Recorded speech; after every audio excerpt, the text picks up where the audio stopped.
Salute, MobTube. How is everybody today? Let me see. Johnny the Greek, Gilded Age, thank you very much, my friend. M. Soretti, thank you. Michael Hensley, you guys are the best. Thank you all. Same to you, friends in Cyprus. If you're new, welcome. Thank you, Miss Can't Be Wrong. Dell is my name. Thank you, sir. True Godson, Mike Crotch, Patty Cologne, thank you, all of you. Let's see, who else? Who do we have? I'm going to go down to the bottom here. Steve Cutler, thank you.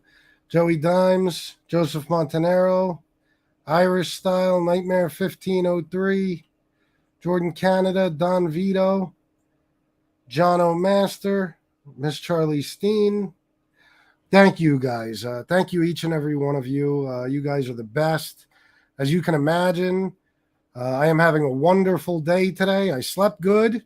I woke up in a good mood, and I got a lot of stuff accomplished today.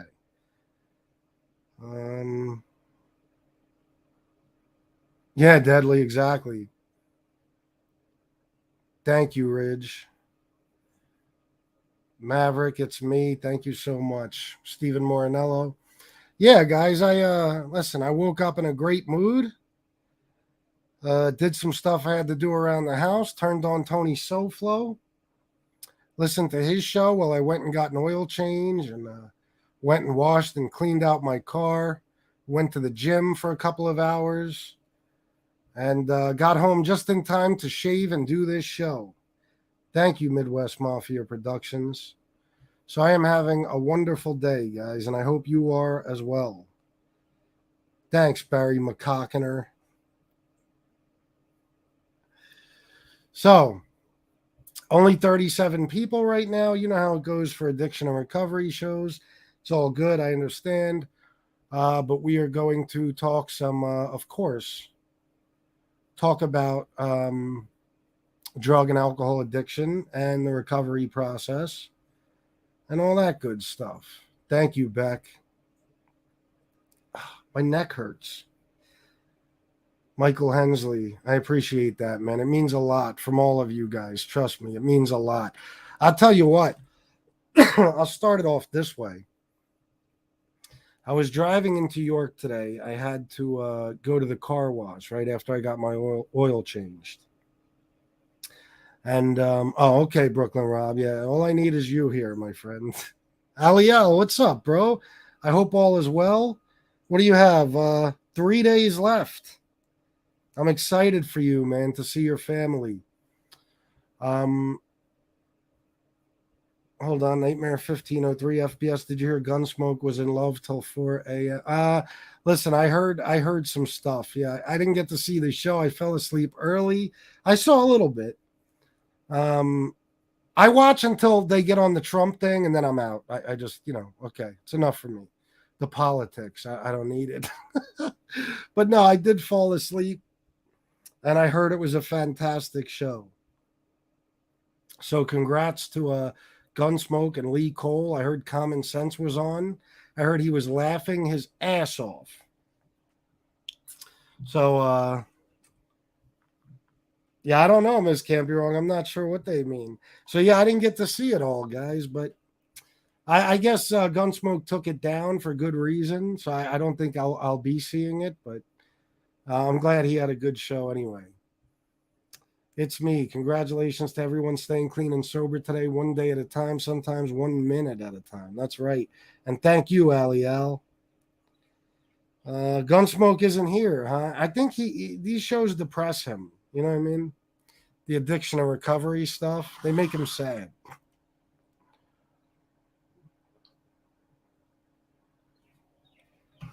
All right.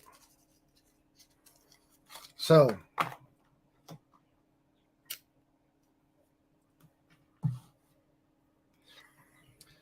let me get started, guys. This is what happened. I was driving to the car wash today, and I was stuck at a light right next to the hotel that I left 3 years ago today. Yesterday, technically, but around midnight. Um, and I was looking over at it and I was thinking about just how bad things really were. I mean, terrible, terrible. I would go to work at this factory I was working at, third shift. Okay, while I was at work, we worked in this caged off area, right? We were what was called NCM. It stands for non-conforming materials. It's basically like quality control, but the bikes would be brought back from Harley, right? And then I was good. Like I said, I can put together and tear apart a Harley in no time. I'm good at it. I know all the parts. I just know the construction of a Harley from working at that place for so many years. So they would bring the motorcycles back from Harley. I would find the defective parts because they only sent them back because there was a defective part. And then I would tear, that if it was a handlebar, I'd tear it down. I'd take the hand controls, the clutch off, all that stuff. And then I would, put the defective stuff in the trash and the good stuff back on the floor to be reused, right? And that was my job. It was pretty sweet, actually. I had to do forklift, a lot of the night, but for the most part, I had a nice desk I sat at all night. Okay, and I just took these motorcycle parts apart. But we had this little lunch area off to the side, right? This little like cubby hole. And even during work, 3 or 4 times a night. Oh yeah, that's what I did for years, Miss Can't Be Wrong. Yeah. Yeah, I started off on the assembly line doing handlebars and stuff like that, and then I moved around the factory. Then finally, I got my forklift certification. Did that for about a year, and then moved on to the NCM area, which was just a fucking dream job. But anyway, I would sneak off to this little cubby hole like 3 times a night and break out my bag, of course, and do a couple of lines. I would do that 3 or 4 times a night. So even at work, I was using and stuff. But it didn't matter. When you're doing coke like that, it doesn't even really have an effect on you. It's almost like you just do it for the routine. It's like smoking a cigarette. But I would get back to the hotel in the morning. Because remember, guys, I was in that hotel for about 8 months. Okay, 10, something like that. I think it was 8 months. I don't even remember anymore. October. 7 months. Okay. So I was at that hotel. I would get back there in the morning, and it depended on the day. Sometimes I would go to sleep, get up, and do my thing. Sometimes I would stay up. But usually at some point during that day, I would start doing coke heavy in the room, right? And as long as I wasn't geeking out too fucking bad, because even for somebody doing it that often, when you do enough of it, you're going to be geeking. If I wasn't geeking out too bad, I would just go to work like any other night. If I was, I would usually end up calling off because I would have to then go to the liquor store to calm myself down. I'd get a bottle, go back to the hotel, and drink myself back to a regular physical state, I guess you could say, where I wasn't shaking and spazzing out, basically. But every now and then I'd have a couple of drinks and then go to work. I really wasn't good at that, though, because once I started drinking, there was really nothing that could get in the way. I needed to keep drinking. You know what I mean? So if I started drinking, for the most part, I would just call off work. And I had FMLA. Okay. So I could very easily call off. I was allowed to call off 3 times a week. Okay. And it wouldn't affect me at all. Wouldn't affect me at all. Matter of fact, at one point, there was even an attendance bonus in effect. It was like $50 a week. Okay. Something little like that. But I would get it every week, even though I would call off, because with FMLA, they can't penalize you in any way. So I knew how to work the system. You know what I'm saying? But that's what I would do. And if I went hard enough on whatever specific night it might have been, I would wake up the next day. You guys know how it is. Not only a hangover and stuff like that, but those cocaine blues, like especially when you mix cocaine and alcohol. Oh my God. You wake up, it's like the world came to an end. It's a horrible feeling. It's you imagine the worst type of hangover you've ever had times 100. That's how it would be. And it would take me a while to recover because I was in such bad fucking shape. But that was my routine in that hotel. You know what I mean? And I would sell coke and sell crack. I always had crack because I was always that was my main thing to sell at that time when I was in that hotel because I didn't use it. You know what I mean? So I made the most off that. I sold powder too, of course, but I had a lot of customers for the rock because those guys would pay. They'd buy 3-4 grams a straight 300 or 400.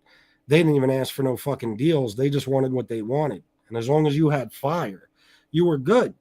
So I was doing that. Then I would go to work, do a little, couple lines here and there at work, get off, go back to the hotel, repeat. That was it. I had no girl in my life. I wasn't really, I certainly wasn't hanging out with friends or anything like that. I was pretty much, um, I still, of course, was in contact with all my family, my daughter, and all that stuff. But I wasn't exactly at, 100% usefulness, I guess you could say. Financially, I was good. I was still able to take care of my responsibilities, help my mother out with her rent and car payment and stuff like that. But physically, I was a goddamn mess. And hold on. Look at this. Look, there's a shit talker. Just block these guys. But just so you know, I never failed at anything. Matter of fact, I quit DJing at the top of my fucking game, bro. And I was making more money at it than you could ever imagine. So I know that's what you'd like to think, but no, never failed, bro. All I do is win, in case you can't tell. So I woke up on the final day. I've told this story a million times. I went on a real bad binge in June, and I just went. I was in terrible shape. I was going through withdrawal and all that stuff, and it was June 20th, and I just couldn't take it anymore, and I got myself into rehab. I would tell the story again, but you guys already know it. I just wanted to add a little bit about what life was like in that hotel. Because some of you, I've never really talked about that. But that's what it was. Even on my days off, oh God, I didn't have many days off. I usually worked 5 or 6 10-hour shifts per week, right?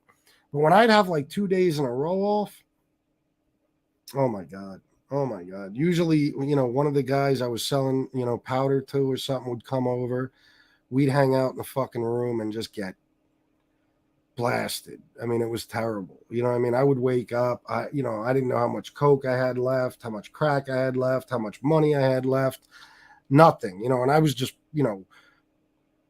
I use the word loosely, but praying that there was still alcohol in the room because I was going through withdrawal and I needed to make that go away. So that's what it was like. It was miserable. It was miserable. And just driving past that place today and looking at it when I was sitting at that light just made me think how far I've been able to come in the last 3 years. And Shanna, my stepkids, my daughter, my mother, all the blessings I have in my life, and how lucky I've been, and how wonderful things are now. And I'm so grateful that I can't even put it into words. Flying Monkey 916. I was always doing coke and alcohol together, right? But around that time where I just really gave in and decided, okay, it's time to go to rehab, I was taking Ativan, like in extremely high doses. Okay, so when the alcohol wasn't even enough to calm me down from all the coke, I would take tons of fucking Ativan. And there was one night that was so bad that every night there I was suicidal. Okay, that's just how I was at that time in my life. I wanted to die. Okay, and the drugs and alcohol were my weapon of choice at the time. They were my method of suicide. So I would go to bed every night just wishing that I wouldn't wake up. But one night in particular was so fucking bad. Something terrible had happened. I won't even get into it, but I was at the edge of my, the end of my rope, so to speak. Okay. So I took, like, I forget what it was exactly, 24, 25 milligrams, something like that. It was between 23 and 25. I can't remember exactly. It really doesn't matter when you're up that high, but let's just say 23 milligrams of Ativan. I don't remember the exact number, and I have to be very careful on here because people are watching every word, but it was around that. And I thought that would do it because I had also drank a ton of liquor and did a bunch of coke. And nope, woke up the next day. I couldn't seem to pull it off, but that was my goal at the time. I just wanted to die. I never imagined, never in my life could I have imagined that 3 years from the date of the last day I spent in that hotel, that I would be living the life I am now. It's truly amazing. And then this, YouTube. I was just talking to Gunsmoke about it on the phone. We talk about it all the time. It's just unbelievable. The things we do, the people we get to speak to, the fact that we can make money on here. It's truly a wonderful thing. It's truly a wonderful thing. Tony Ducks, the chaos of it all. Bro, exactly. That's what it is, man. Like I said, I believe that's our true addiction when we're in when we're in any type of addictive situation, whether it's an addictive relationship, whether it's you're addicted to drugs or alcohol, or I should have said a toxic relationship, because that can be an addiction as well. People can't seem to break out of them. But drugs, alcohol, no matter what it may be, an addiction too. I believe the underlying addiction that makes it so powerful is chaos. I think that we're just I don't know. We're hooked on the drama of it all, the chaos, the trouble, the stress, everything. I don't know why that is, but I think that's it. And like now, it's the total opposite. I can't stand chaotic situations. Now I know what you guys are gonna say, YouTube, but you got to understand, YouTube to me, this is like I'm not wrapped up in it like a lot of people are, like the Angels, the MREs, the Bay Eights, the BKs, the people that watch this stuff all day, day in and day out. They're in every chat. They wake up thinking about it. They go to sleep thinking about it. I have a whole life off of here. That's where my real life is lived. And when there's chaos in my real life, I do not enjoy it. Okay. And I do whatever I can to get far away from it. But back then, when I was in that state of mind, I think that's what it was. Even selling drugs, the chaos that comes with that. Everything is a risk. Going to re-up, you got to be shook. Driving home, you got to be shook. Bagging up, just being in your own home, because the door could get kicked in at any moment. Every time you go to meet somebody, knowing it can be a setup, all that stuff. Every time a cop is behind you, like it's enough to drive the average person insane. But for us, it's like just everyday business. I believe that, Roof Doctor. I believe that, and that's well said. That's how I am. I put it on my Facebook today.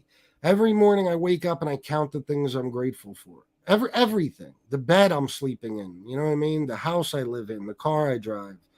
The clothes I put on. All of it. And if you're grateful, man, then I don't know.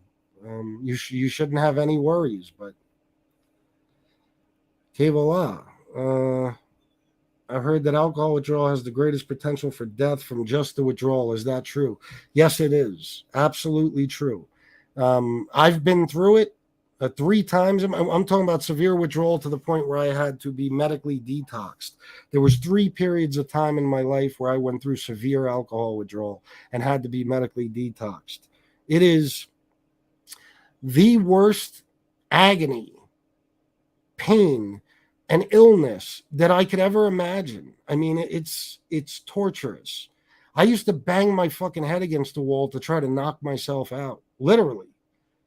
It was that bad. And yeah, it'll kill you. I mean, it made me have a seizure, and I was in cardiac intensive care for like 12 days or some shit, just because of alcohol withdrawal.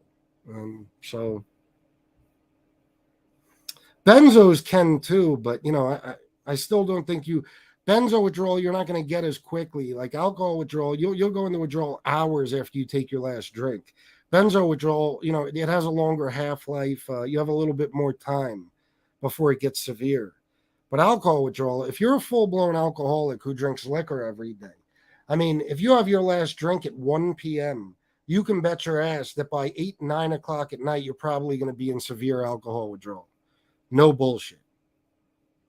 And it'll be the worst thing you ever experienced.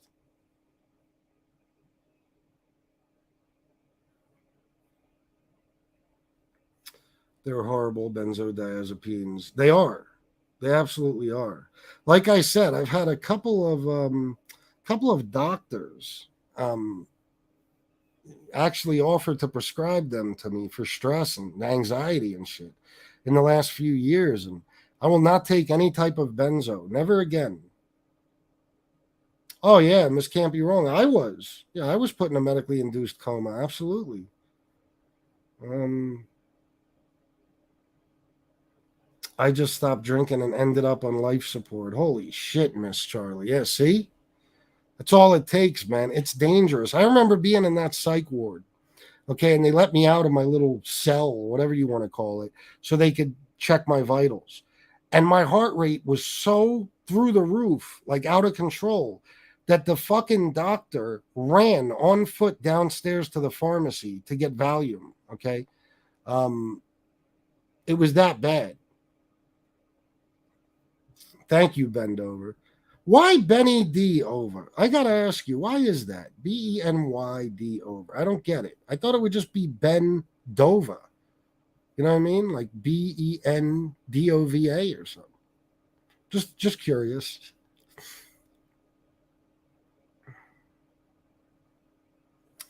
Well, I guess that would be the simple answer, Contacto, but you're gonna die from the drinking then. So the only real good choice, okay, is to get into a facility of some sort. If hospitals in your area will take you and medically detox you, you could do that, but a lot of hospitals won't. So that's where like crisis intervention comes in, or just calling around to rehabs. And then, there's a lot of hotlines and stuff depending on which city you live in. You can call, they'll find a facility for you. Then you can medically detox. They'll give you Librium, whatever it takes, and they'll safely detox you. So you live through it, and they'll make it comfortable for you, as comfortable as they can. But no, continuing to drink is never the answer. You just can't just quit cold turkey like I did. I thought I could pull that off when I was 19, and I just stopped. And 12 hours later, I had a grand mal seizure. So how do you kick this stuff? Depends on what it is, Flying Monkey. Everything's different. But listen, the only thing that worked for me, I tried every time I'd go through the horrible hangover situation, whatever.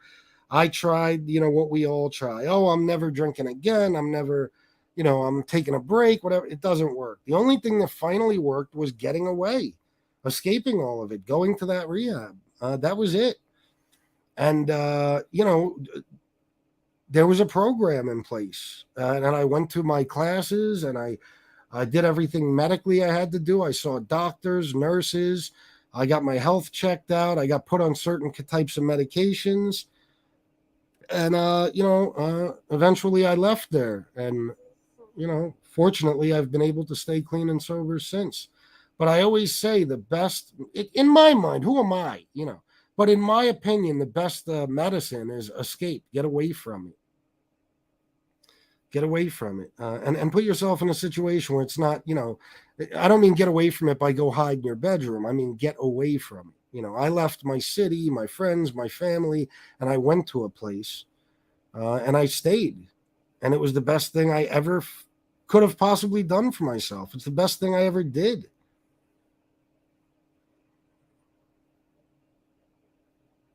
Oh, he got blocked under the other name? Oh, okay. Is he? Wait a minute. That's not possible. I've unblocked every single person. How's that possible? Thank you, Jesse Raw. Thank you so much, guys. Yeah, Della's my name. You have to. Jordan, Canada. My cousin just died doing drugs, had a heart attack, was left by his people. By the time they got him to the hospital, he was in a coma and he couldn't pull out of it. Just passed yesterday. Bro, I'm so sorry to hear that, man. That's terrible, bro. Nightmare 1503. One of my best friends was shot and died from infection because he was such an alcoholic that he was drinking while taking meds that won't work while drinking alcohol, so the meds couldn't fight the infection. Yeah, antibiotics. Yeah, a lot of antibiotics are like that. Yep. Roof doctor, Chris, doing what you're doing now is why you have 3 years. In order to keep it, you got to give it back. Congrats. Thank you, roof doctor. Thank you very much. I'm trying. Wait a minute. I had withdrawal. I got 86. I had withdrawals. They gave me Klonopin for. I was drinking 5 days a week, a gram of Coke and half-gram of meth a day. I still have bad cravings only on week 3. Holy shit. 5 days a week, a gram of meth.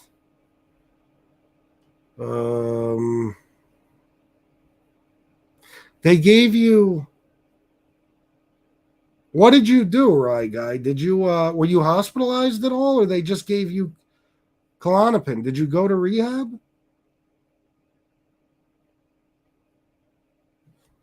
Or did they give you Klonopin maybe when you got out? Because Klonopin, I'm surprised they gave you that.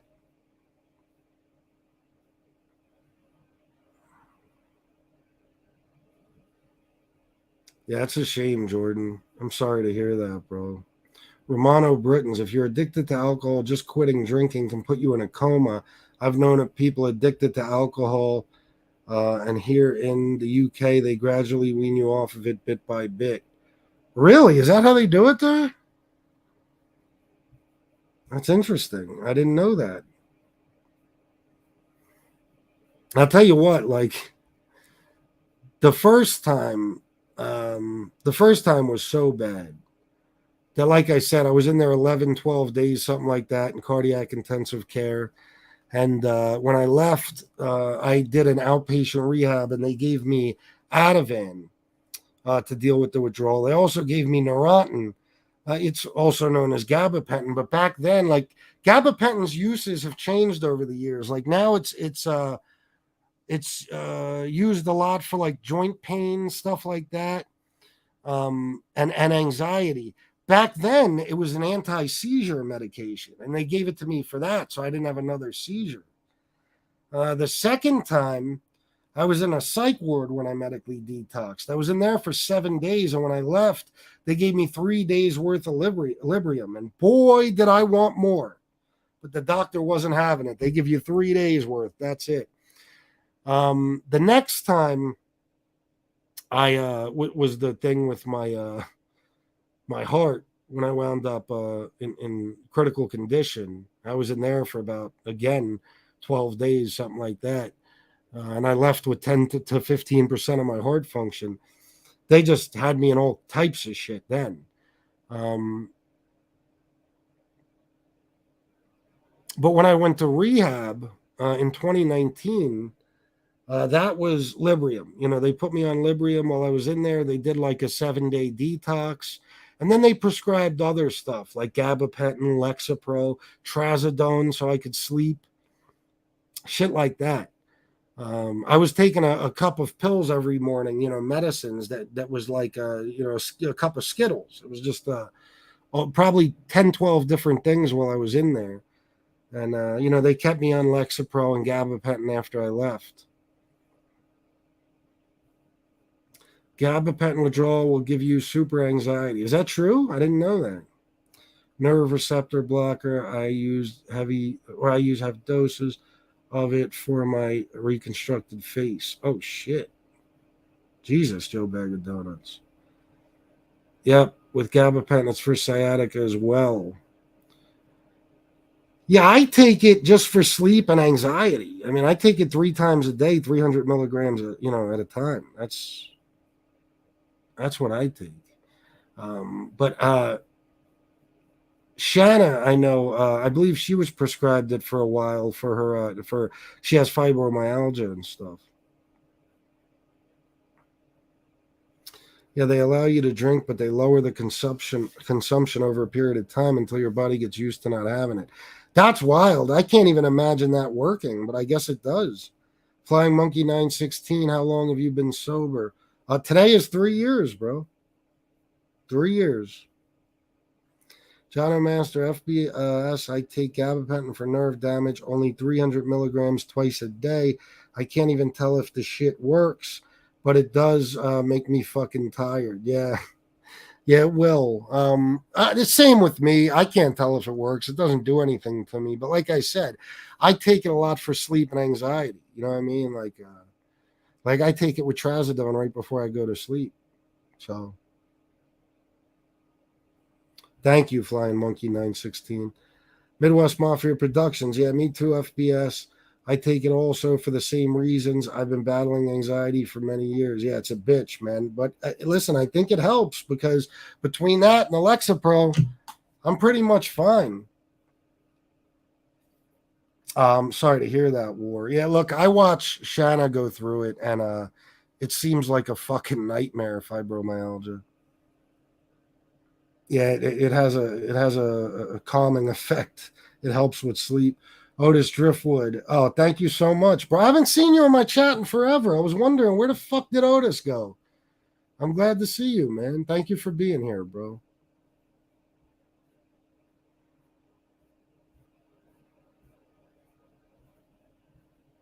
Chris, doing what you're doing now is why I have 3 years, or is why you have 3 years in order to keep it. You got to give it back. Did I read that one? I might have. I'm sorry, but thank you. I'm going back through older comments. That's all. I hate missing any comments on these shows. If you take a lot, you can get loopy and nod. Yeah, well, listen, I never have, but I've never taken a large dose. But I worked with this girl at that factory I was talking about a little while ago, and she was a heroin addict, and she was clean from heroin for a while.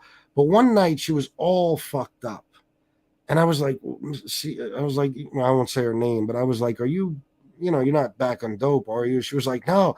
She was like, I just took like 1,200 milligrams of gabapentin. I'm like, what? She's like, yeah, I got it off some guy in here, and she seemed pretty fucked up. So yeah, that's what I hear, Jesse Roth. It's a shame. What's up, Silvio Dante? Oh yeah, that's right, Otis. I totally forgot. I'm glad you're better, bro. Wise Guy TV, congratulations, man. 3 years is a huge accomplishment. Keep doing your thing. Thank you, Wise Guy TV. I appreciate that very much, bro.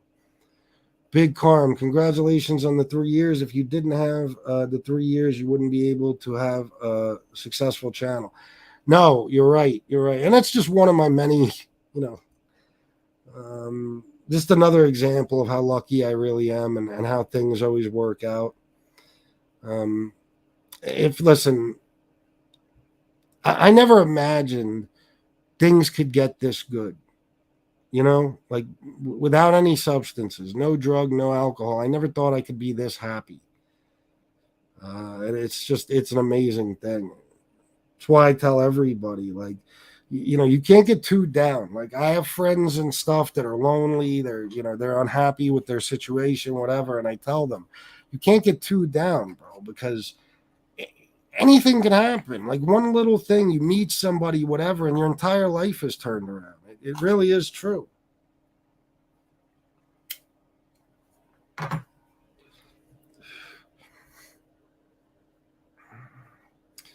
They have me on 600 milligrams for my back, but it made my motor skills act like I'm drunk, but in my mind, I'm sharp and sober. Now they have me on 150 milligram that gabapentin. Okay.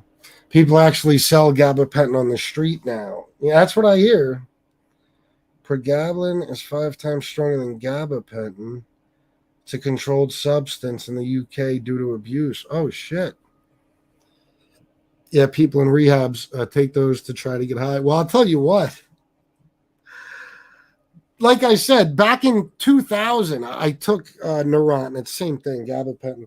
I took it for a while, for like a year. You know what I mean? And that was it. But I hadn't taken it since. And when I was in rehab, the first day they put me on it, they gave me like 300 milligrams. And I had a class to go to right afterwards. And I went and sat down in this class, and I was just like this.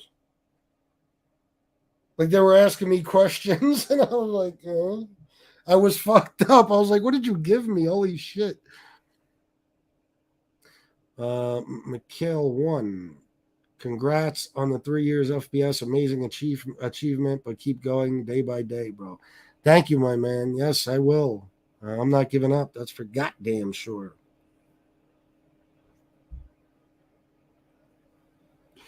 That's only so the body doesn't react and you go into a coma if you don't have alcohol. So they give you alcohol and gradually lower the consumption so your body doesn't react. I guess if you're doing it in a medical setting, it makes sense. But if you were to give that advice, like, listen, just no problem. You want to quit drinking? Just wean yourself off. No alcoholic's going to be able to do it on his own.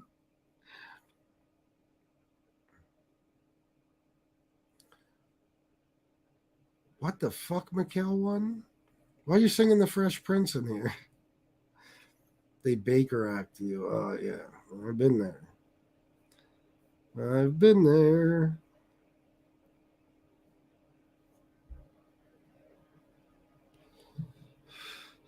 Thank you so much, Mustache Pete. Thank you for that. Listen, I can't believe it. I've never had 3 fucking years clean and sober. So it's, to me, it's a big deal. And thank you for that. Danny Trio, thank you for coming in and saying congratulations. I appreciate that, bro. I appreciate it very much. Yes, it's a very special day for me. I woke up happy, and this day is going to be fantastic. It already has been, and it's only going to get better. Thank you, sis. Oh, okay, I got you. McKill 1. Thank you, Spiky. I heard you guys, everybody on the SoFlo show, shout me out earlier. I appreciate you guys for that. Josh McCup. I don't know how to pronounce that. Josh? I'll just go with Josh. When you drink alcohol, wait a minute.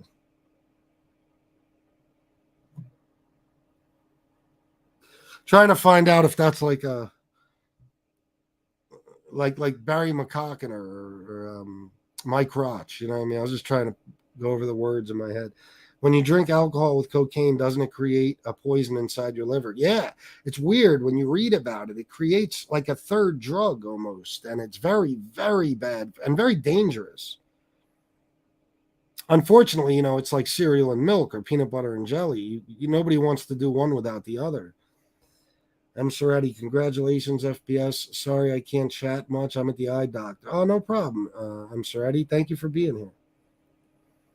Thank you, Jason B. I appreciate it, man.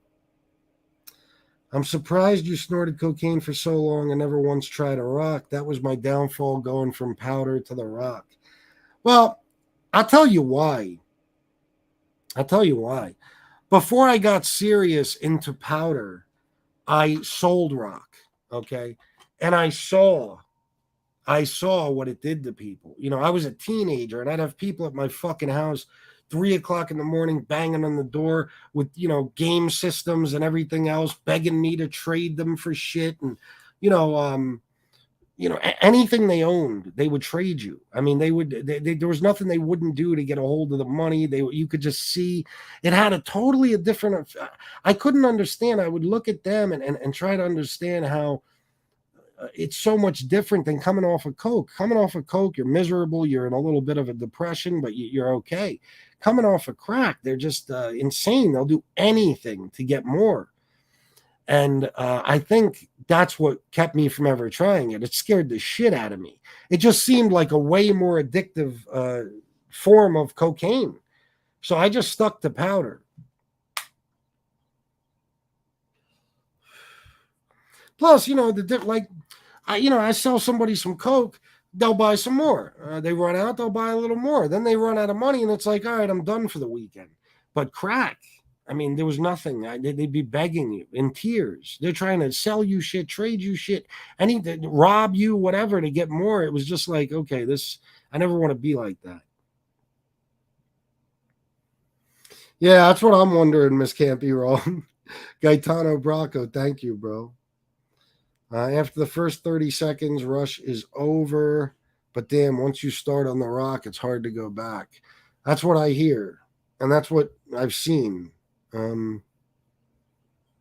Yeah, it's way worse. It's way worse. It's I always said that once you cook coke, it's a totally different drug. I mean, it shouldn't even, and it is, you're cooking all the impurities out of it. You're making it the purest form of cocaine, essentially. So it's so fucking strong that I guess I'm not surprised at the effect it has. They say crack is whack. I haven't had a clue, or I haven't a clue, but I have had crackheads sell me stuff. LOL, I bought food stamps even, allegedly, LOL. Yeah, I may have allegedly bought some food stamps in my time, too, from some crack addicts, yes. Not to mention fucking guns, like I said, game systems, everything you could imagine, pretty much. Lost tons of friends to crack. So many, it's just nuts. Yeah, it's a shame. I had I told you I had a guy that this dude Sean, man. This guy would go into Walmart when they decided to stop having the greeters and shit at the door. Everybody was stealing shit. And I had this guy, Sean, man. He'd go in there with a shopping cart and he would you could give him a list. You could tell him, I need a whole new bed set for a queen size bed. I need a certain type of cologne. I need razors. I need an air conditioner. I need a vacuum, whatever. And he would get exactly that. I mean, or he would just fill up his cart every day, once a day, get off work. He'd work third shift, get off work, go to fucking Walmart, fill up his cart with air conditioners, everything you can imagine, and just walk the fuck out and wheel the shit right back to his hotel next door. And we would buy it. I mean, I used to buy 12,000 BTU air conditioners off him for a 50 rock. You know what I mean? Like, whatever we wanted, he could get us. It was unbelievable.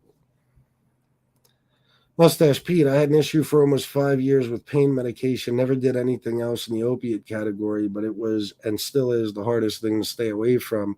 The addict brain is very powerful. It certainly is, bro. And with that, like I said, you guys, I mean, the stuff that people that had to deal with opiate addiction must go through in recovery, I can't even imagine.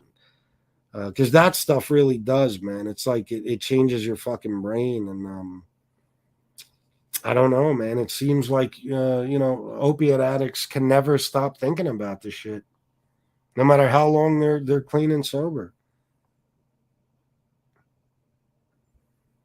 The only difference is the rush you get after a pipe. It's like cocaine times 1,000 for 30 seconds. Jesus.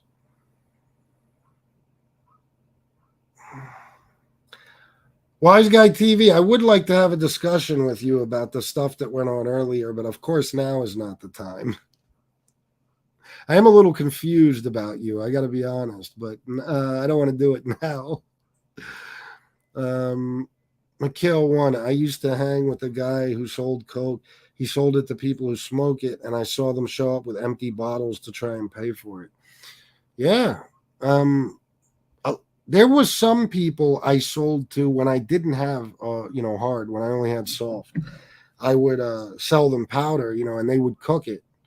And same thing, you know what I mean? I always like to have crack for them just because it's a lot easier for them and everything else. Unfortunately, I hate to say it, makes them want to come back to you more. But yeah, like even, when I would sell it to people who would just cook it, like I had people that only would get high on the weekends. They'd get their paycheck, whatever. But that weekend was like, you knew they got paid on Friday and you were getting their entire paycheck. There was not going to be a cent of that paycheck that you did not receive because it don't matter. They'll be like, oh, let me get 2 grams. Okay, yeah. And he'd be like, oh, 2 grams will be good for me for the weekend. Yeah, sure it will. Sure it will. And then, 4 hours later, they're calling you and they need 2 more or 3 more or whatever. And that would go on for the whole weekend until they were completely out of money. I had one guy who was a machinist, and this guy made something crazy, like 50 something dollars an hour. This guy would bring home like 2,500 a week. I mean, it was unreal. He'd work double time shifts and everything else. And this guy, the amount of money, like I saw him go through in just a couple of years, easily, I don't know, I would say in the 6 figures, easily, without a doubt. Roof Doctor, heroin is a motherfucker too. I once sold my truck with all my ladders at lunchtime for money and had to walk back. Holy shit. Wow.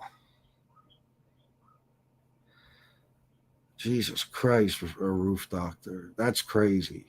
Gaetano Bracco, yes, smoking it will make you do things you would never do. I'm quite sure. Yeah, they say the traps are open 24/7. Yeah. Matt B, closest to crack was a few woo bangers in the early 2000s. Never again, LOL. Oh, yeah, some woos, yeah. Yeah, I know a lot of guys that got started that way. DMX. Mustache Pete, I've been off pain medication for 3 years now, and I'm triggered sometimes just by seeing someone snorting oxy on TV. It's crazy how addiction takes a hold of you. Yeah, I might have told this story before, but I think it was on the documentary OxyContin Express. I think. I could be wrong about that, but it was a story about a husband and wife that were both hooked on the pain pills, right? And oxy, whatever. And they would, get high and fall asleep. And one time they each did an 80 or 280s, something like that. They got a bunch, okay? They got some money and they got a bunch of pills. So they each did 1 or 2 80s, passed out. And when the husband woke up, the wife was dead. Okay. And when they interviewed him, they asked him, what'd you do when you found her? He said, I got up and snorted a pill and then I called an ambulance. And they said, you snorted a pill first? And he said, it was my first priority. And I was like, wow, Jesus Christ. Like he wasn't even, the pill came before trying to save his wife's life. I mean, anyone here tried meth compared to crack? What's the difference? Yeah, I couldn't. Somebody in here a little while ago said that he was doing 1.5 grams of meth a day. So I'm sure somebody in here has. I used to that too, but for food and liquor. Oh, for real, Matt B? Yeah, you can get shit like that. Don Vito, I used to drink like a fish every weekend and have Coke, but I very rarely drink these days because I just can't handle hangovers anymore. I only ever wanted Coke when I had a drink, which was weekends. Well, that's a lot of the problem too. You know what I mean? And that's like even me. I had like I talk about when I was working at a different factory from like 2008 to 2012. At that point in time, I had my daughter every other week, you know what I mean? Week on, week off custody. And I lived a very, very calm life. I mean, I would go to work at night, I'd get off, I'd come home, I would wake her up, make her breakfast, let her get a shower. Then I would do her hair, make sure she's dressed and everything, send her off to school. I would go to sleep and wake up in time to pick her up from school. Then I'd hang out with her all day until it was time to go to work again at 10 o'clock. Well, every now and then on the weekends, I had a much younger girlfriend. She was maybe 22, 23 years old. And every now and then on the weekends, we would go to drink, you know what I mean? And it was cool because I wasn't really, in the years prior, I had very serious alcohol and cocaine addictions, but I had such a busy life and stuff that I could go drink just on the weekends or just every other weekend. It was no big deal. And I wouldn't get wasted. I would just get a little fucked up, spend the night with my girlfriend, go to sleep. And that was it. I'd be back to work on Sunday night. But the problem was, once I got a drink in me, you know what I wanted? I wanted Coke then. You know what I'm saying? Like I couldn't, I didn't want to just drink, but the girl I was with, she was not down for that shit. You know what I mean? So depending what bar we were at, I'd sneak off if I'd see a friend or something, let me get a little something, and then I would kind of, I would just go in the bathroom every now and then, get a little high, whatever. But there was a couple of weekends where I really fucked up. There was one weekend specifically where we went out drinking, and I told her on the way home when we were driving through the city, I said, "Do me a favor, stop at on Penn Street. I want to go see a friend, and I just want to say hi. I haven't seen him in a while." That's what I told her. But I went in the crib and I fucking got a ball from him. So me and her go back to our apartment, and I'm in and out of the bathroom. She don't know what's going on with me. You know what I mean? And I'm trying to remain normal, spending the night together, doing our thing, whatever. And she falls asleep. She passes out. And I spent the next probably 6, 7 hours in the bathroom just doing that ball. And we didn't smoke in that apartment ever. You know what I mean? But it was like winter time. So I was smoking in the bathroom. And she woke up and she was fine. And I'm like, like I just saw a ghost and I'm all fucked up. And she's like, "What the fuck? Were you smoking in the bathroom?" And it was a big disaster. And I'll never forget the next 2 days after drinking as much as I did and doing that ball. It was like hell on earth the way I fucking felt. And the way she was looking at me, she knew something was up. And just one of those shameful moments. You know what I mean?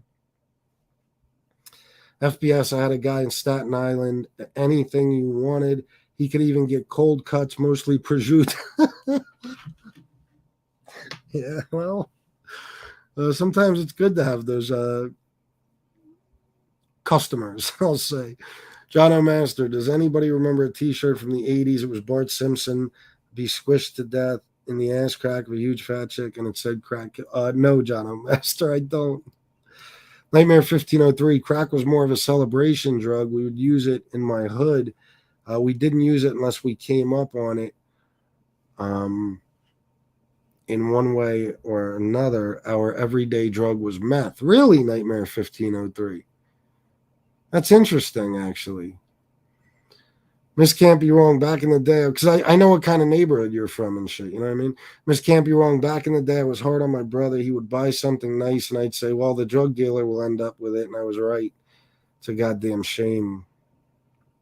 Sounds good, Wise Guy TV. We will, bro. But he's got 5 years clean, so I'm proud of him. That's great, man. That's fantastic, Miss Can't Be Wrong. I heard meth is a lot worse than crack, but I've never tried either. I think it's apples and oranges.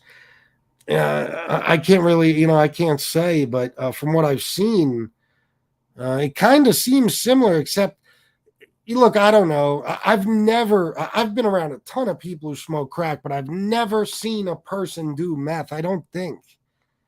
Um, but just from looking at on documentaries and shit, it appears that it has more of a hallucinogenic effect almost. It makes them much more paranoid and crazy almost when they're on meth. You know what I mean? It turns them into zombies. But then again, crack kind of turns you into a zombie too. So I don't know. I used meth from the age of 12 to 19. Then at 21, I allegedly sold it for 5 years. I hear you. I allegedly sold a lot of drugs too. What's hard is some people genuinely deal with pain most can't imagine. Some need these meds just to cope, function, or even sleep. Yeah, it's true. They do.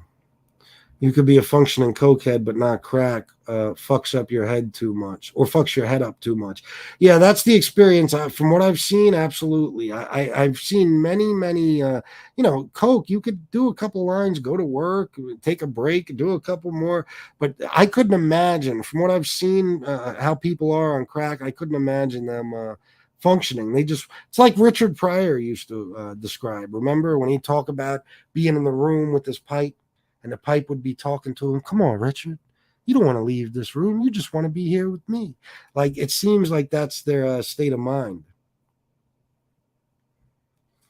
I'm so glad most of these drugs aren't really mainstream in the Netherlands yet. It must be horrible to see meth addicts on the streets. Like I said, look, I'm from an urban area, you know what I mean? That's like, it's mostly black and stuff.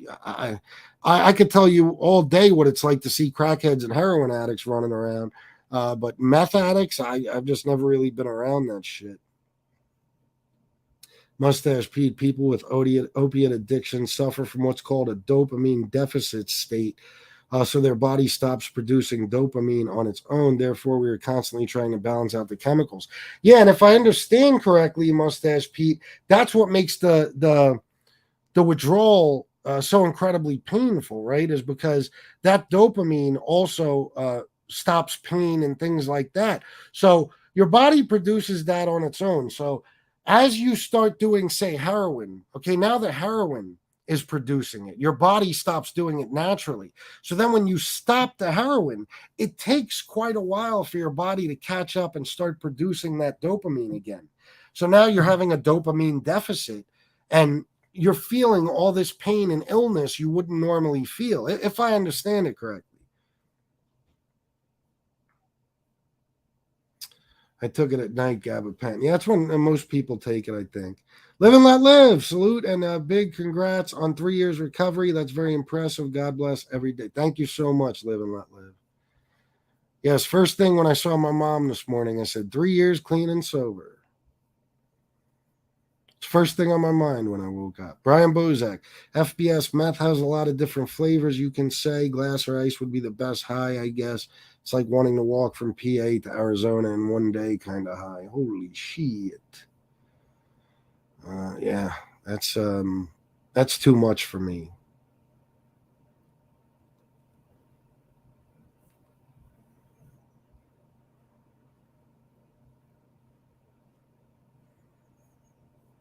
Um, Love Pryor, yeah. Motherfucker set himself on fire. What's up, BK Cell Crook? How are you? Roof Doctor had an old time sponsor when I was stopping heroin.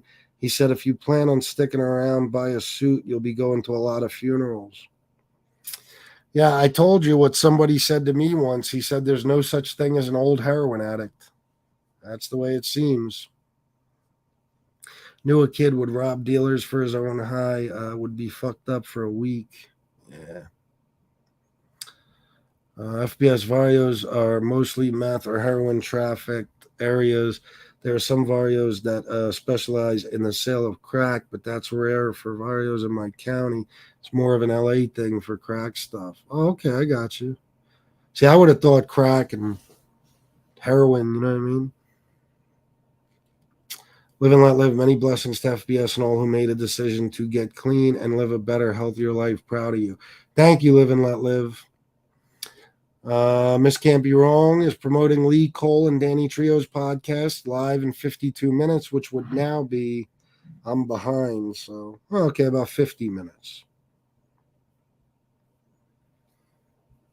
Here in Connecticut, meth is not widely used. Yeah, I had one dude that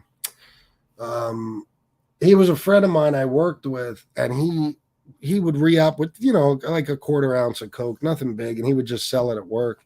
And one day he comes into work and he's all, it was probably one of the only times, if not the only time, I ever saw somebody really use meth. And I was like, "What the fuck is wrong with you?" And he's like, "Oh, man, I got some guy. I tried to get some coke, man. I think they sold me meth, and it turned out to be meth." But I've never really seen anybody, like I said, really use it, like get all fucked up, like you see on TV shows and movies and documentaries. I've never really been around it. Pulling up with Magilio Montenegro, FBS. If you want to see a lot of meth addicts, watch old episodes of Cops, especially the episodes shot in Pierce County, Washington. I can't watch Cops. Otherwise, I would. I can't. I remember when I was in jail, the motherfuckers would watch Cops on the weekends, and I'm like, what the fuck are you doing, bro? You're watching, we're in jail, bro. You're watching, you got Cops on the fucking TV. You kidding me? It's just not for me, that show. Josh, people, the same chemical that gets released when you. All right, gotcha, Josh.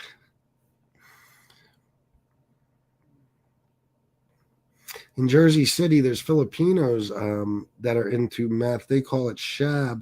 It's only in their community, not on the open air blocks. Oh, really? Mustache Pete, if anyone is interested in learning about the brain and addiction, check out the Joe Rogan podcast with Am Lemke. That's a good idea. I might check that out. Midwest Mafia Productions, FBS that's similar to ecstasy withdrawal with the brain and serotonin. Oh, yeah, I never thought about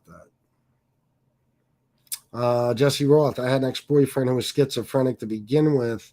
Then he had a meth addiction. Not good. Oh, my God. I can only imagine mixing fucking meth with schizophrenia. Holy fuck.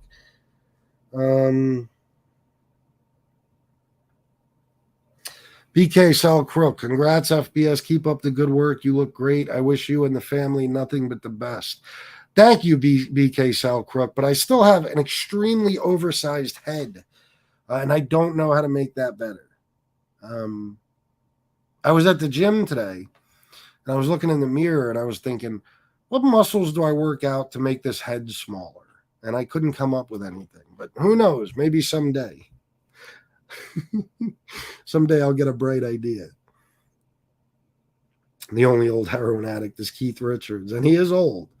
Tony O, 3 years sober and drug free is fantastic. FBS, congrats, pal. Thank you, and I'm very happy to see some new names in here. This is good.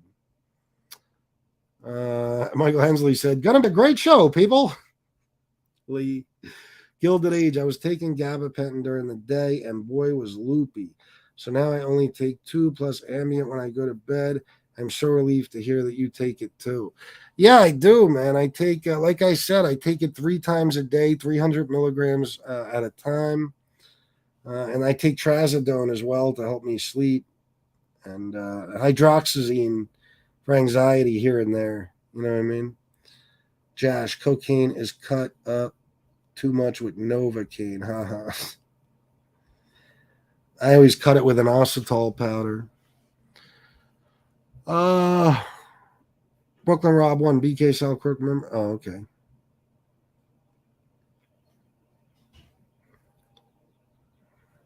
Wise Guy TV, this dude at an NA meeting had me dying when he said he smokes crack. It's a blowout sale. Everything must go. It was funny, but it's actually sad because he was being honest. Yeah, man. My first time I was in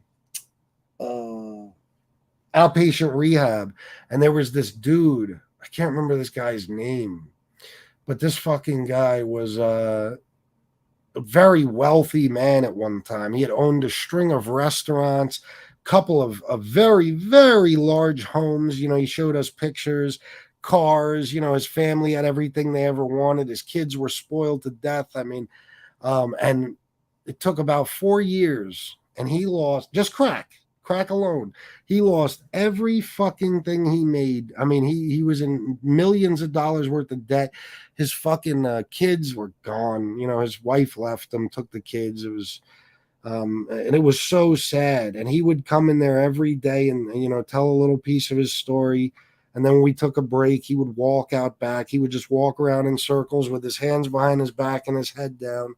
And I thought, my God, I mean, you know, this is something I wanted to talk about. I think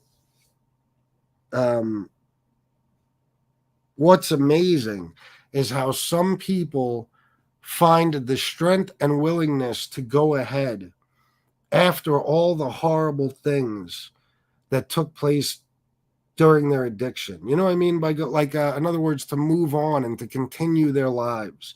Okay, even though they lost so much, you know, when a lot of people, and listen, a lot of people unfortunately do, they just give up and they, you know, they take their own lives or whatever. But I look at a man like that. He had it all, everything a man could want, and he lost it in no time at all due to this drug. And now, even if he remains sober and clean, he has to live the rest of his life knowing that nothing will ever be the same. The way his kids see him, his relationship with his wife, he'll never have the businesses and the money again. But he managed to go on, and that takes a certain kind of strength and willpower. I'll tell you what, because a lot of people can't do it, but all of us, to some extent, we managed to keep it pushing, even through all the trauma we experienced, that we put ourselves through, we put other people through, the pain we suffered, the losses we took. but we managed to get up and keep fighting and move on. I think that's so fucking commendable in people in recovery, that when you hear these guys like the guy that came in earlier who want to make fun of you because you were a drug addict or an alcoholic, you got to look at yourself and say, yeah, I was that, but look what I am now. I mean, just the fact that I managed to keep myself alive and I kept living says a lot about me. And a lot of these people that want to bash you for one time being an addict, whether you are cross addicted or just one particular substance, the fact that you managed to find the strength and willpower to fucking move on and continue to live your life and try to right some of those wrongs, uh, it says something about each one of us, man, about the kind of strength we possess. That's how I feel, honestly.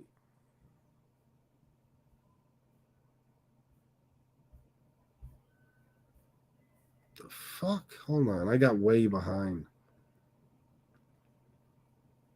FBS, isn't it a nice feeling when you can say, Mom, 3 years clean, and you know it's true and that she believes you? It's an amazing feeling to hold on to. Chris, hold that tight. Yes, yes. And especially since, that night that I left to go to that rehab, my mom is the one that drove me there. You know what I mean? And while I was in there, she would come over on the weekends and visit, have, brunch with us because it was a very, very fancy rehab. But she was there with me through it the whole time. So yeah, yeah, it's amazing to say to her this morning, that was 3 years ago today. You took me to that place. Yeah, um, it meant a lot. Thank you, Live and Let Live. I'm doing good, Scott. How about you? Charlie. We're not worried about Tony Pizza right now. Um, yes, it is Scott McDonald. 3 years today, June 21st. Brooklyn Rob one BK Sal. Oh, okay, you guys are. That's another thing I said to myself just driving today is like, I can't even believe I'm alive. I mean, if you would have asked me 3 years ago, do you think you'll be here in 3 years? I would have said no fucking chance. Especially with my other health problems and stuff. So it's a pretty incredible thing. Oh, wait a minute. Why is my phone doing this lately? It's not giving me alerts.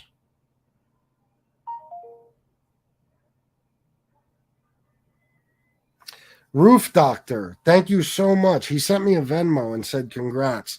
Thank you for that, Roof Doctor. I appreciate you, bro. It's very, very kind of you. Gabapen is addictive, bro. You better be careful. Well, listen, I take the same amount every single day, and when I get off it, I get off it. But I don't feel, I'm never sitting here like, fiending. Like, I don't know. Trazodone can cause what? What the fuck is that? Hold on, let me see what that is.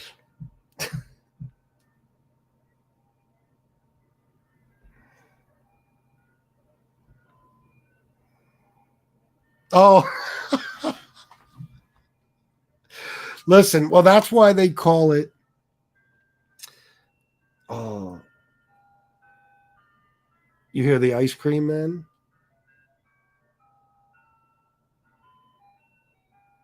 I want some ice cream. Um, yeah, I you spelled it wrong, but yeah, that's why they call it Trazaboner. Yes, I know. They put me on it years ago, years and years ago for sleep, and I took it for about 2 weeks. And because of that condition, yeah, I had to stop taking it because it's a terrible thing to go through. I won't get detailed, but yeah, it's bad. I'm not new FBS. I've been from the beginning. I always comment on your music, asking for blends. LOL. I don't comment in chats much. It depends. I can be moody sometimes. LOL. All good here though. All right, Tonio. Sorry I don't remember, but thank you for being here. I'm about to go buy some ice cream. Joseph Montanero, FBS. I lived in Arizona in my early 20s for a couple of years. Meth is bad out here. I sampled it at a house party. It's the worst shit ever. I was up for days. Nothing like coke. It's dirty speed. Yeah, fuck that.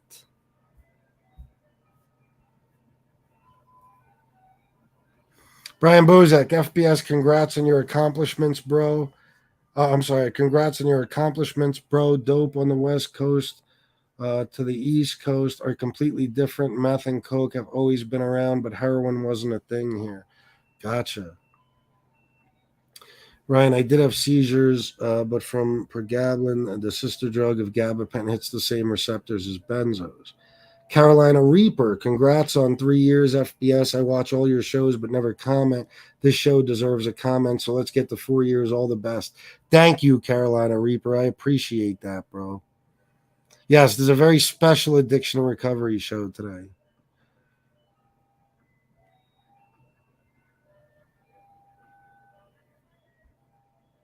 Hang on.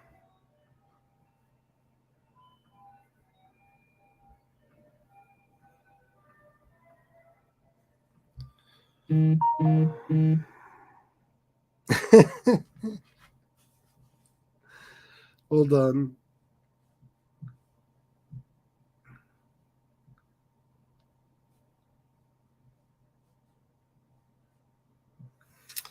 All right.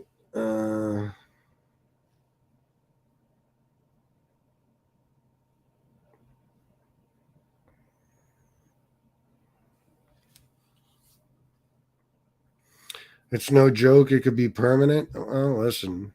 Let's hope not. Worst drug is benzos, though. It takes years for your brain to recover. I think it does, Josh. It's bad.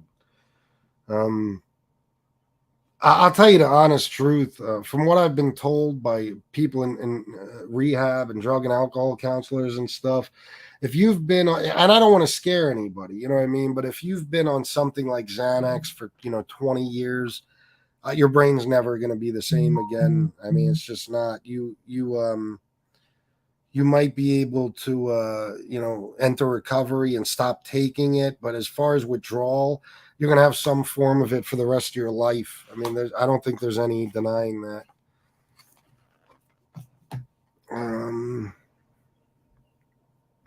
Temazepam, aka jellies for sleeping, strong benzos, but so addictive. Never had that, I don't think. Chris was all anchor man. Don't act like you're not impressed. Ryan Davis, Josh, I stopped. Yeah. Oh, okay. You guys are talking.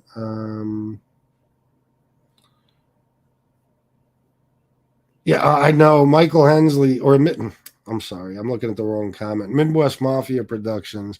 It really does. Like, I'm not an ice cream type of guy, but that fucking truck is tempting right now. For real. The Sit Down, a Mafia History podcast. I'm in New York doing some barstool stuff, but good for you, bro. Sending my congrats. Great work. Thank you, bro, and have a good time in New York. And something's up with me today too, because I woke up and I just had a fucking ferocious appetite today. Like, I'm never like that. I don't even eat until later in the evening. I don't eat all day. But today, I don't know. Something about I'm hungry as fuck. I don't know what it is. Restoril. Yeah, that's hydroxyzine, right?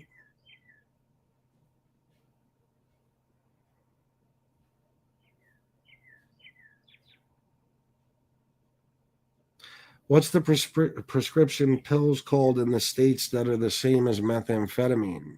You mean Adderall? I believe it's Oh, yeah. Back in this camp, they're wrong. Adderall. Yep. Prescription meth, pretty much. I've never taken Adderall.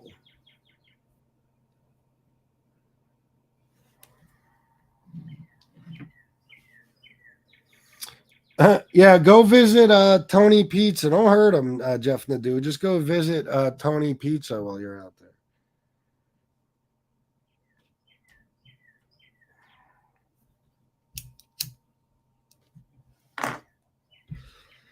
Ah, you know what it's time for, guys, when I'm done with this show? Who knows? What am I going to do today to celebrate my 3 year? anniversary? Does anybody know? If Steve Cutler was here, he would know.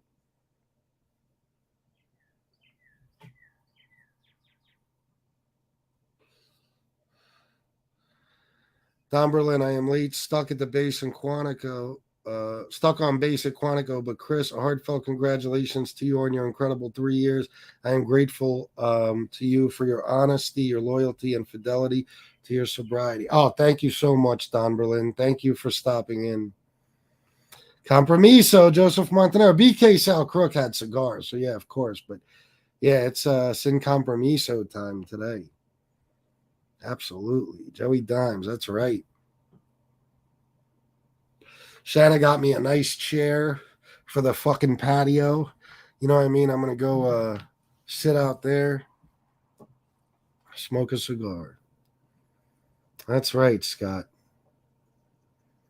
Cigars and chocolate milkshake. Maybe if I catch that fucking ice cream truck.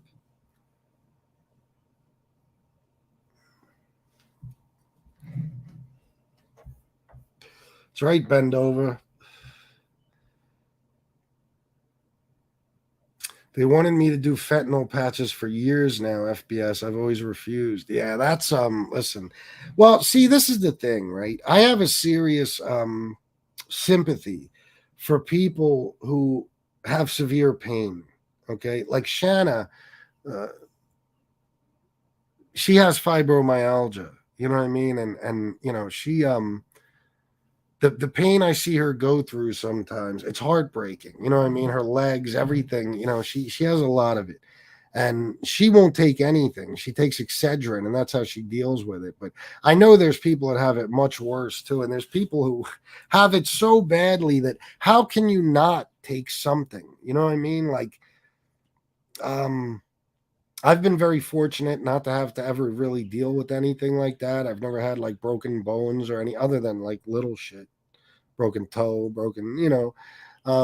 But I couldn't imagine what people have to go through who have severe chronic pain and are, you know, refuse to take pain pills. I mean, it's got to be a nightmare. FBS, I would pay to see a video of you running at the ice cream truck. How much? I'll do it in a few minutes. Me and my daughter used to always chase the ice cream truck together. It was great. Cigar and lemonade party sounds good, Scott McDonald.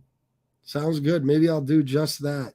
Right now, I'm having a little iced tea, but maybe I'll switch over to lemonade.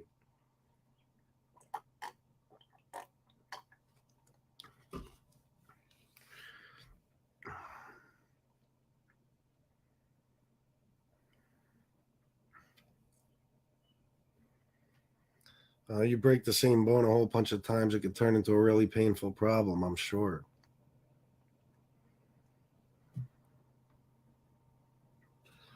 Well, yeah, pulling up with Magilio Montenegro, yeah.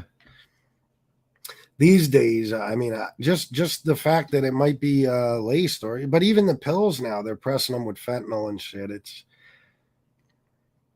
an extremely dangerous proposition to do any of this shit that's on the street anymore. I'm sure it will, War. I'm sure. Jordan Canada. Well, I can still, believe it or not, I can still do a kickflip, but I'm scared shitless. Like, I got a board. I think I told you guys this. I don't know, last fall or some shit like that. And me and my stepson were outside, and I was ollieing and shit with no problem, but the kickflip had me terrified because at my age, okay, I can't risk breaking a fucking ankle or something. I just, but I did one. I'm not thrilled about doing them, but I can pull off a kickflip still. I would still ride a ramp. You know what I mean? Like if there was a nice half pipe in the neighborhood or something, I'm nuts enough that I would try it. I'd probably fuck myself all up, but I would. Um,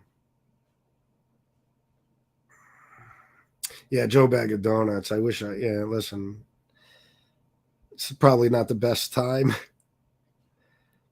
Oh, I believe it. Pulling up, I believe it. What time is it? 5:32. All right.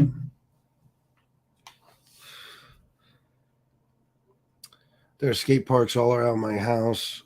Kids skate like crazy. Yeah, there's one in York City, and there's several in Lancaster. I don't know if there's any other ones in York County. I'm sure there is. But yeah, skate park. It's funny because when I was skating when I was a kid, you couldn't find a skate park to save your fucking life, left unless you lived in Cali or some shit. You know what I mean? But now they're everywhere.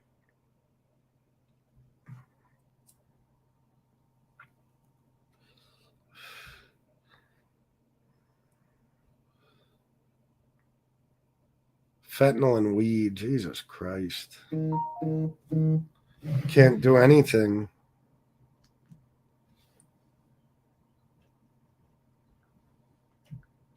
Hold on, my stepson texts me.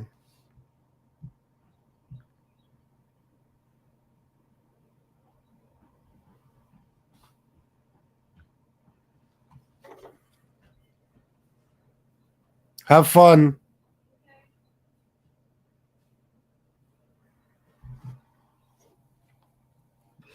Grandabino. FBS, congrats on 3 years. I have been clean 27 years last April. I loathe your whole mob tube shtick, but always try to catch the recovery streams. That's all right. I understand. I see you got a picture of Danny Green there. Nice. No, I understand, but thanks for being here for this.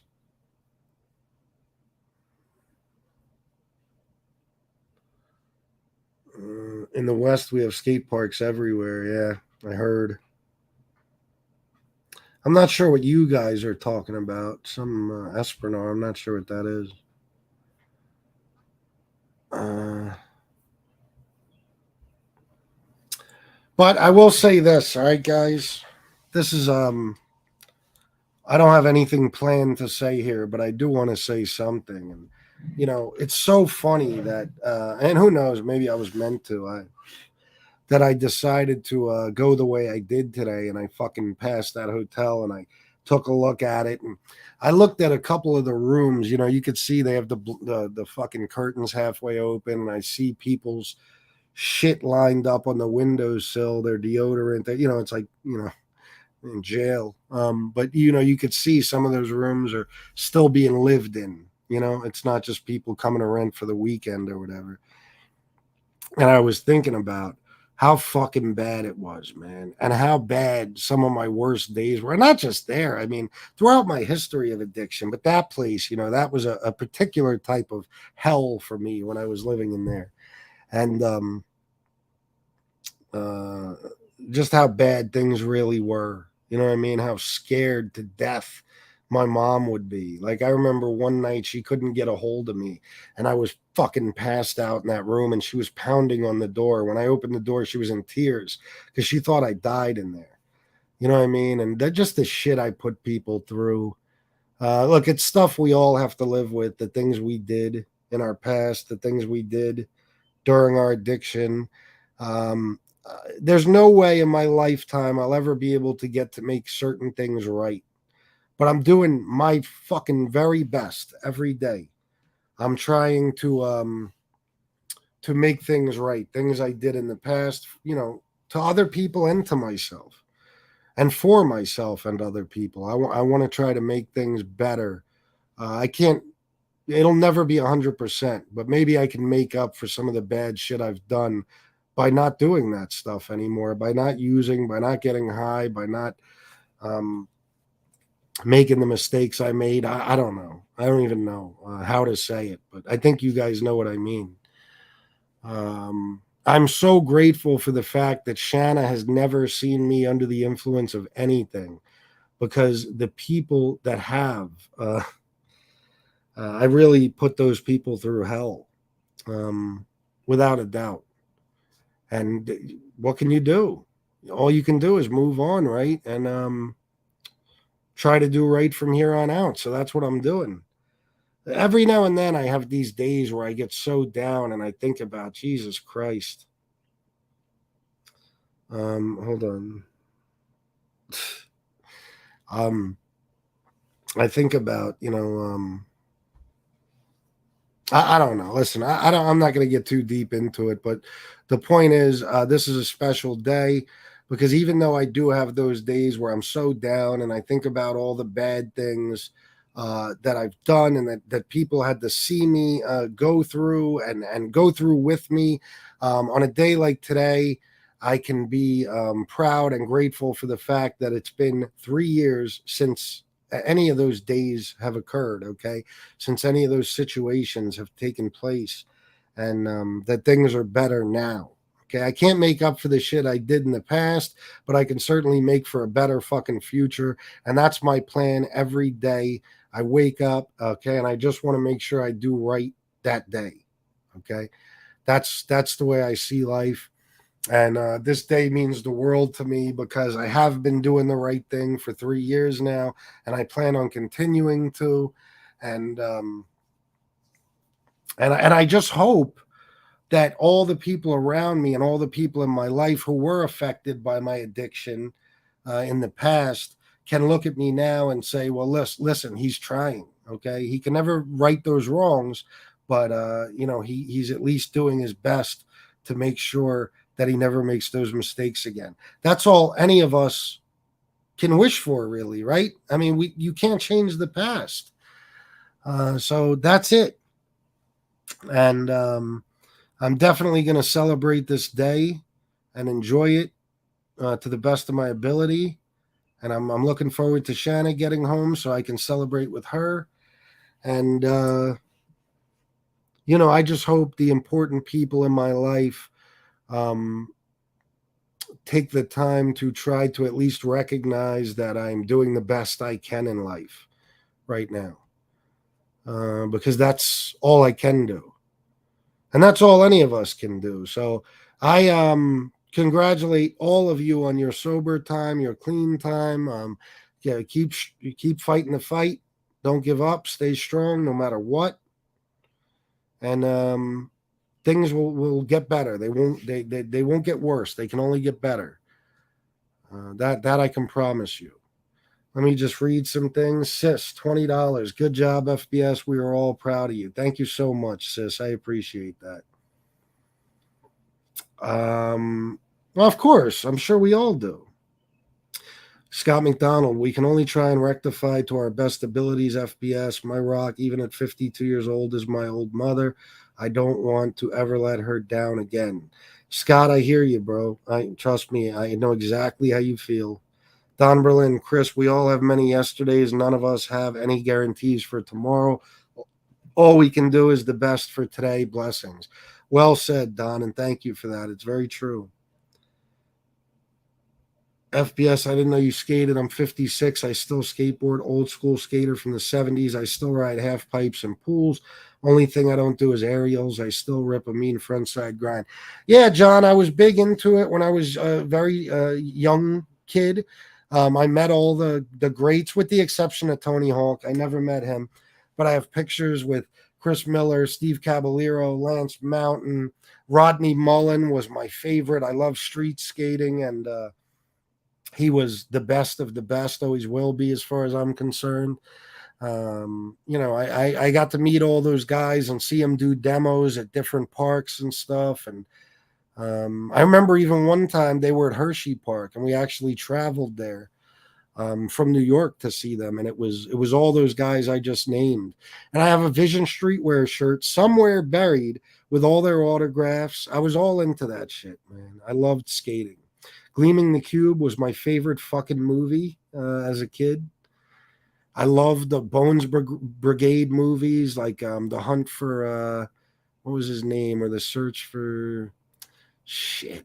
I forget that one they did, but I was big into all that stuff. Mike Vallely and all those guys, man. Just unbelievable. I look at them now in these documentaries when they're older now, and a lot of them are still skating and shit, man. It's amazing. But if I would have known back then, because I was good, I skated. I was 12 years old in a 15 to 18-year-old category, and I got I think either second or third place. So I was pretty good. If I would have known then how much fucking money was going to be in it. Oh my God, I never would have stopped. Ever, ever, ever, ever. But when we moved here, it was like, you couldn't skate no fucking where. If you skated at a school, you got in trouble. If you skated at a church, you got in trouble. Parking lots, anywhere, it didn't matter. They wouldn't let you skate. So we just started selling drugs and robbing people and shit. And I guess that, I guess the cops preferred that. I don't know, but yeah, if I would have known about the video games and the sponsorship deals, I would have kept skating. Josh, I'm sorry. It's hard to be in a relationship if your other half has never touched drugs. Well, no, Shanna has her past too, and but she was clean and sober for quite a while before I got together with her, and we neither of us have ever seen the other one under the influence, so that helps us a lot. Nightmare 1503 FBS. All we can do is apologize. How they understand. Hope they know the apology is sincere and move on. Stay up and keep doing what you do, big dog. Thank you, bro. I will. Tony Ducks, you deserve it, FBS. Thank you, bro. Thank you so much. Hold on. I feel like. Oh, okay. Yeah, Miss Can't Be Wrong. You have to, but it's tough. I like I said, you guys will see me. I have these days where I just I wake up thinking about things I fucking did to people, and I can't get it off my mind. And it's an overwhelming sadness almost. You know what I mean? And it takes a while to snap out of, but.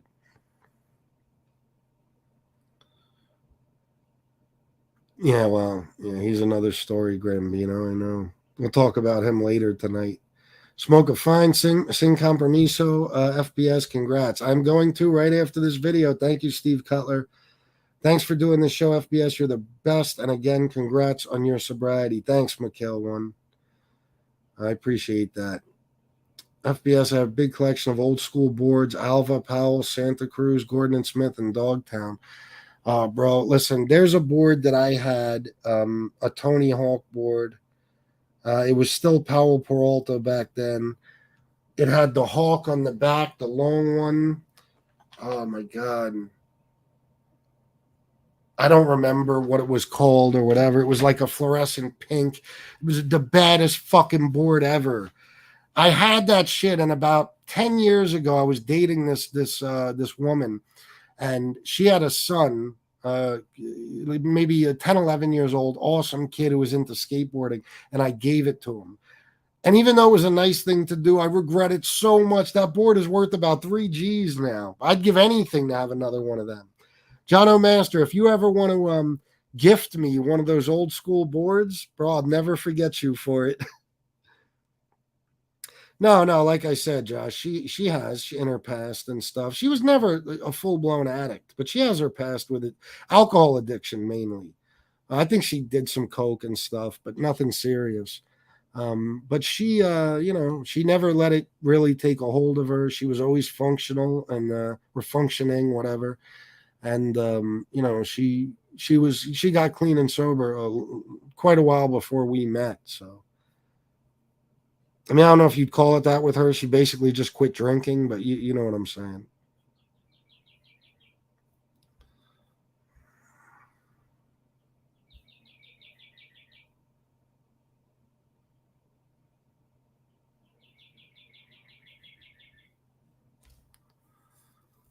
Was it Animal Chin? Was that what it was? The fucking movie was all Animal Chin, Irish Style. Yeah, that was it.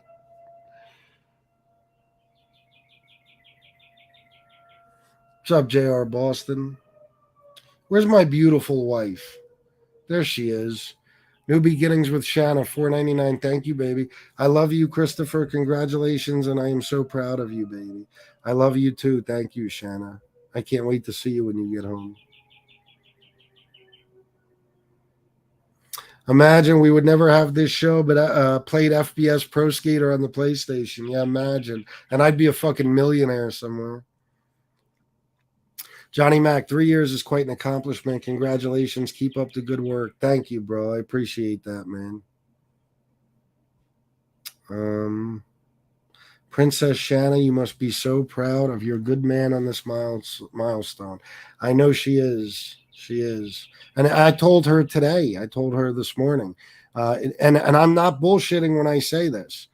I am telling you guys 1000%. If there's one thing I'm sure of, it's that if it was not for Shanna, I would not be here today.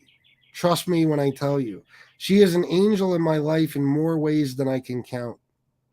From when I met her at the exact right time to everything that's happened since, and just having her here with me every single day. Without her, there's no FBS. Stephen Morinello, FBS. I once told a doctor in Vermont that being high on heroin is better than sex after you get off. Well, yeah, that's actually what I've heard. Longboarding. Oh, really? Is the past. It's not where you start, it's where you finish. That's right, BK Selkrook. Mikhail Wanshana, you're a big part by supporting FBS. We love you and much respect for you and all nurses. I'll say it again, nurses are appreciated way too much. You got that right.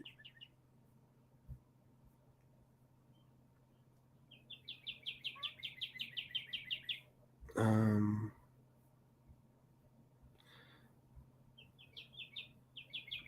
all right, I'll check it out, Brooklyn Rob 1.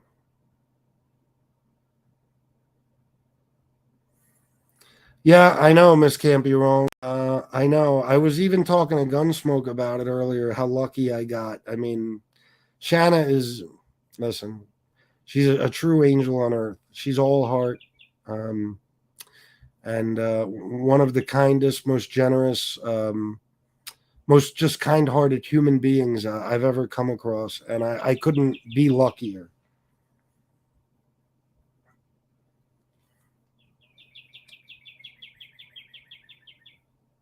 Grambino says minutes turn to hours, hours turn to days, days turn to months, months turn to years. Staying clean is easy, riding dirty is hard. Very well said. And on that note, I am going to go, guys. Thank you for everything. Okay. Thank you so much. I appreciate you being here. I love you guys. You're the best. Don't forget, in 11 minutes at 6 p.m., you got Lee Cole and Danny Trio coming on. So go watch them. So thank you guys. All right. I'll be back on tonight at some point. I'll probably figure 9:30, 10 o'clock. I'll be back and we'll have some fun and have a regular show. But until then, thank you again. I love you all. I appreciate all the kind words and support. It is a fantastic day. 3 years clean and sober. Everybody stay strong. Work a program if that's what you're doing. Do whatever it takes to stay clean and sober and to live another day. All right, guys. I love you all. And until next time, salute.